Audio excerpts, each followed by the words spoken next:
জনাব আরাফাত রহমান কোকো 1969 সালের 12ই আগস্ট তার জন্ম হয়েছিল হাসপাতালে নেয়ার পথে অ্যাম্বুলেন্সে। পবিত্র আরাফাত ময়দানের নাম অনুসারে ছেলের নাম আরাফাত রহমান রেখেছিলেন বাবা জিয়া রহমান। বাসায় আরাফাত রহমানকে আদর করে ডাকা হতো কোকো নামে। এছাড়া তার আরেকটি নাম ছিল দোদো। বাবার মতো শ্যামবরণ গায়ের রং আর কি গভীর মায়াভরা চোখের চাহনি। 1971 সালে বাবা মুক্তিযুদ্ধের রণাঙ্গনে স্বাধীনতার ঘোষণা দিয়ে ঝাঁপিয়ে পড়েছেন সম্মুখ সমরে। যুদ্ধের ডামাডোলে বড় ভাই তারেক রহমান আর মায়ের সাথে ক্যান্টনমেন্টে বন্দী। ছোট্ট কোকো একটু দূরে খেলা করছিল আর বড় ভাই তারেক রহমান মায়ের পাশে। হঠাৎ মায়ের কি মনে হলো, তিনি গিয়ে ছোট ছেলেকে কোলে তুলে সেখান থেকে সরিয়ে আনলেন। আর পর মুহূর্তেই একটি মর্টার শেলের আঘাতে হুড়মুড় করে ছাদ ভেঙে ধসে পড়ল। কোকো যেখানটিতে ছিল ঠিক সেই জায়গাটিতে। সে যাত্রায় প্রাণে বেঁচে গেলেন তিনি। আরাফাত রহমান কোকো শিক্ষাজীবন শুরু করেছিলেন বিএএফ শাহিন স্কুলে। বাবা জিয়াউর রহমানের মৃত্যুর পর বেগম খালেদা জিয়ার রাজনীতিতে যোগ দিয়ে জাতীয়তাবাদী দলের হাল ধরলে মা তাকে পাঠিয়ে দেন চাচার কাছে যুক্তরাজ্যে। এখান থেকে তিনি ও লেভেল শেষ করে আমেরিকা চলে যান। আমেরিকা থেকে এ লেভেল শেষ করেন। এরপর তিনি অস্ট্রেলিয়া থেকে সিভিল এভিয়েশনে উচ্চতর শিক্ষা অর্জন করেন। একজন রেজিস্টার্ড পাইলট ছিলেন আরাফাত রহমান কোকো, কিন্তু মা ভয় পেতেন বলে আর পাইলট হিসেবে যোগ দিয়ে হয়ে ওঠেনি তার। ফিরে এলেন প্রিয় মাতৃভূমি মায়ের কোলে বাংলাদেশে। জনাব আরাফাত রহমান কোকো ছিলেন অত্যন্ত ন্যায়পরায়ণ ধার্মিক একজন মানুষ। বুঝতে শেখার পর থেকে কোনোদিন রোজা বাদ দেননি, নামাজ পড়তেন নিয়মিত।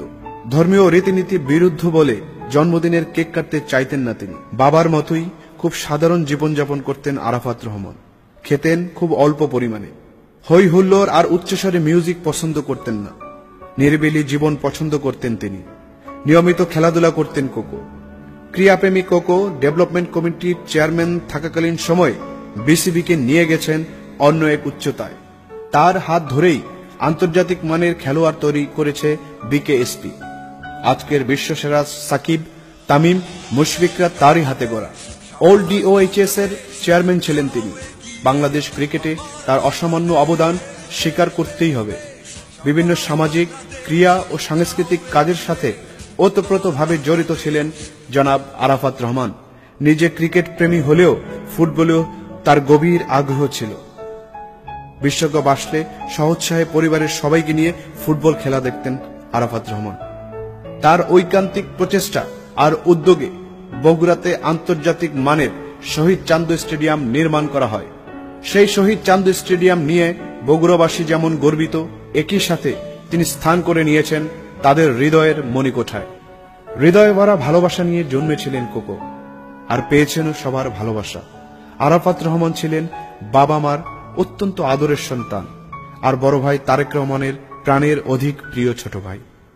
ভালোবেসে বিয়ে করেছিলেন শর্মিলা রহমান সিথিকে। ছিলেন প্রাণপ্রিয় স্বামী আর দুই কন্যা সন্তানের গর্বিত পিতা। রাজনৈতিক পরিবারের জন্ম হলেও বরাবরই তিনি থেকেছেন রাজনীতি থেকে অনেক দূরে। রাজনীতি তিনি করতেনও না, বুঝতেও চাইতেন না। অসম্ভব শান্তিপ্রিয় একজন সদালাপী মিশুক মানুষ ছিলেন তিনি। আর তাই তো বন্ধুবৎসল কোকো ছিলেন সকলের প্রিয়। সাদামাটা একটি ছেলে প্রথম দেখায় তেমন আলাদা মনে না হলেও তীক্ষ্ণ চোখের দৃষ্টি কারণ নজর এড়াত না। বাবার মতো ভরাট গলা আর অসম্ভব সুন্দর করে গুছিয়ে কথা বলতেন তিনি।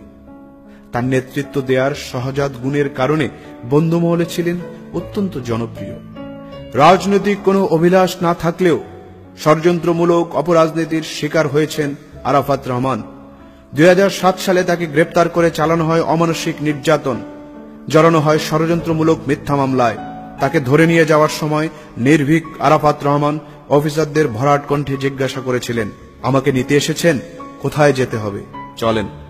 কিন্তু গাড়িতে তুলতেই তার দুহাত পেছনে নিয়ে হ্যান্ডকাফ লাগিয়ে দেওয়া হয় আর কালো কাপড় দিয়ে বেঁধে ফেলা হয় তার দু চোখ। এরপর রিমান্ডে নিয়ে চালানো হয় শারীরিক ও মানসিক নির্যাতন। দুই ভাইকে রাখা হয় একই জেলখানার দুই ব্লকে, যাতে করে জেলখানার ভিতরে দুই ভাইয়ের সাক্ষাৎ না হয়। টকবকে তরুণ কোকোকে বাসা থেকে ধরে নিয়ে যায় আর 2008 সালে জেল থেকে বের করা হয় হুইল চেয়ারে করে। আর সুচিকিৎসার জন্য পাড়ি দিতে হয় সুদূর মালয়েশিয়াতে। মালয়েশিয়ার নির্বাসিত জীবনে বড্ড অভিমানী এই মানুষটি ফটোগ্রাফিকেই একমাত্র সঙ্গী করেছিলেন। বন্দি জীবনের অপমানের কষ্ট কিছুতেই ভুলতে না পেরে অনেকটা নিঃসঙ্গ নিভৃত জীবন কাটিয়েছেন আরাফাত রহমান। কোনো অপরাধ না করেও মিথ্যা অভিযোগের বোঝা তাকে অকাল মৃত্যুর মুখে ঠেলে দেয়। তার এই অকাল প্রয়াণ ছুঁয়ে যায় প্রতিটি হৃদয়বান মানুষের মন।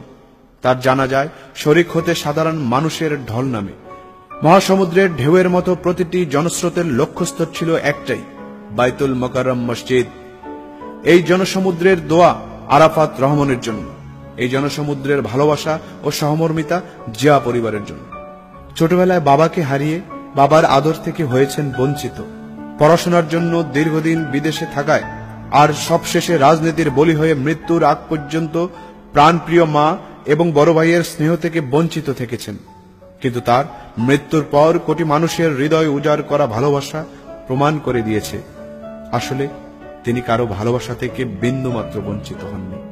তিনি আছেন কোটি মানুষের হৃদয়ে।